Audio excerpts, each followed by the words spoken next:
Galates chapitre 4, je lis à partir du verset 17. Il dit, le zèle qu'ils ont pour vous n'est pas pur, mais ils veulent vous détacher de nous afin que vous soyez zélés pour eux.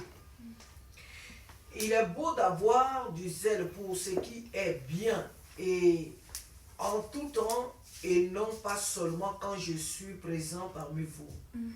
Mes enfants pour qui je prouve de nouveau les douleurs de l'enfantement jusqu'à ce que Christ soit formé en vous. Je voudrais être maintenant auprès de vous et changer de langage car je suis dans l'inquiétude à votre sujet.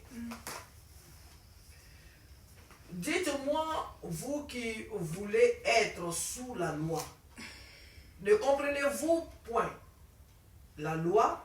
Car il est écrit qu'Abraham eut 2 fils, un de la femme esclave et un de la femme libre. Je vais m'arrêter là.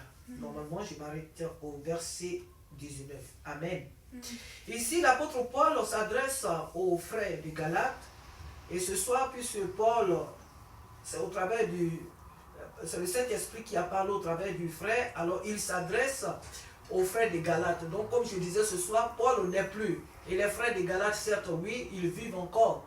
Parce que cette nation, cette ville-là, normalement, elle vit encore de notre temps. Mais ici, ce soir, ces personnes-là ne sont plus là de ce temps-là. Mais la Bible, elle est une parole éternelle. Donc, ce soir, cette parole s'adresse à toi, elle s'adresse à moi. Et le Saint-Esprit nous parle.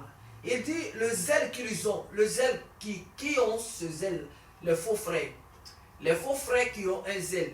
Les personnes qui ne sont pas en Christ, elles ont un zèle. Oui, oui.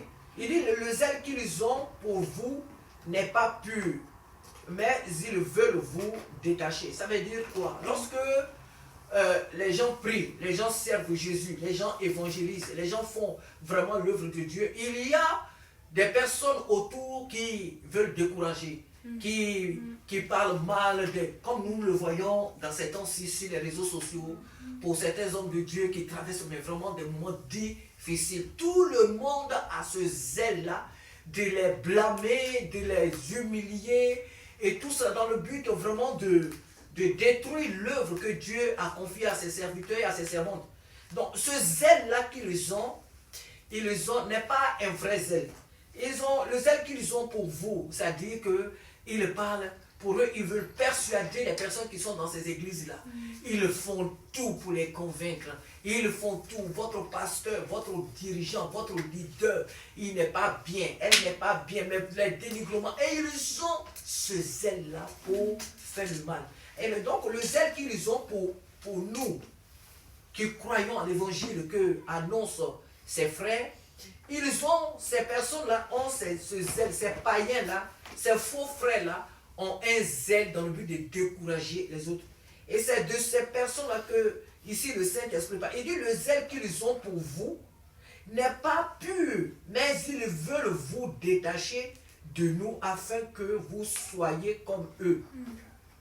Que vous soyez zélés pour eux. Donc, quand les gens parlent mal des leaders, quand les gens, des gens, même, je ne parlerai même pas des païens, mais des faux frères qui sont dans l'église, qui dénigrent parce que peut-être qu'il y a eu un petit souci avec l'homme, donc qui parlent dans le but de décourager les autres. Ce zèle-là qu'ils ont, et d'après eux, ou bien d'après elles, ces gens de faux frères-là, d'après eux, ils veulent sauver les frères, ils veulent les avertir, ils veulent les empêcher d'aller, comme on appelle, dans de mauvaises doctrines. Ils veulent les empêcher, en un mot, d'aller en enfer. Donc ils veulent les mettre sur la bonne voie. Mais en réalité, ce qu'ils font, ce n'est pas bien. En réalité, ce qu'ils disent et ce qu'ils projettent n'est pas de Dieu. Cela n'est pas bien. Donc qu'est-ce qu'ils veulent faire? On a vu ici des gens même qui ont fait des ministères. Et d'autres frères ont pris d'autres personnes dans cette église-là, ils sont partis avec elles. Ils ont dénigré l'homme de Dieu, ils ont dénigré, ils ont fait toutes sortes de vidéos zélées, vraiment sur les réseaux sociaux. Mais cet homme de Dieu là, jusqu'aujourd'hui, il est là. Et il a des églises un peu partout. Il a des églises. Aujourd'hui même, son église est devenue encore plus puissante même qu'elle était avant. donc ces frères-là ils ont essayé de soulever, qui sont partis avec eux, aujourd'hui ils sont aussi dans la perdition, comme ces faux frères qui les ont persuadés. Amen. Donc il y a toujours des gens parmi nous qui cherchent à nous convaincre d'abandonner vraiment la foi, de laisser le Seigneur Jésus, et dans le but d'être pour être comme eux, c'est-à-dire être du monde, marcher sur la voie large comme eux, avoir accès à toutes sortes de choses. Ils sont prêts à rentrer dans des compromissions, dans toutes sortes de choses, et la facilité et tout cela. Donc, ces personnes-là veulent vraiment que nous soyons comme elles. Elles veulent que nous vivions notre foi aussi comme elles. Tu n'es ni chrétien, tu n'es ni païen, et puis tu es au milieu. Donc, nous ne voulons pas de cette vie-là. Nous avons accepté, nous autres, de marcher avec Jésus-Christ. C'est en esprit. C'est vrai, nous avons des faiblesses. C'est vrai, nous avons des manquements. Mais en âme et conscience, nous marchons avec Jésus-Christ de tout notre cœur. Quand nous sommes au milieu des païens, nous sommes des chrétiens. Quand nous sommes avec les chrétiens, où que nous nous trouvions dans ce monde, nous affirmons notre foi. C'est pourquoi l'apôtre Paul dit aux frères de Galates et à nous ce soir, il dit, il est beau d'avoir du zèle pour ce qui est bien et en tout temps, et non pas seulement quand je suis présent parmi vous. Ici, c'est le Saint-Esprit qui parle. Il est bien d'avoir le zèle. Aujourd'hui, oui, on veut faire l'œuvre de Dieu pour... Quand on sent le feu, là on sait que, oui, le Saint-Esprit est là. Quand les gens tombent, là on sait que le Saint-Esprit est là. Mais Dieu est là, Dieu est tout le temps là, même s'il n'y a pas le feu, même si personne ne tombe. Même si on n'a pas de frissons, même s'il n'y a pas de tempête, même s'il n'y a pas un vent qui souffle ici et puis des photos tombent partout, s'il n'y a pas de tremblement de terre, Dieu il est là.